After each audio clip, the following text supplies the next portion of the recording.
இந்த உலகத்துல நீ சந்திச்சுக்கிட்டு இருக்கிற எதுவும் நிரந்தரமானதே கிடையாது.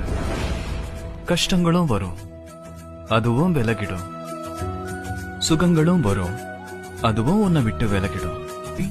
துக்கத்தையும் நிரந்தரமானதை நினைச்சு வாழ்க்கையில பயத்தோடையே வாழக்கூடாது.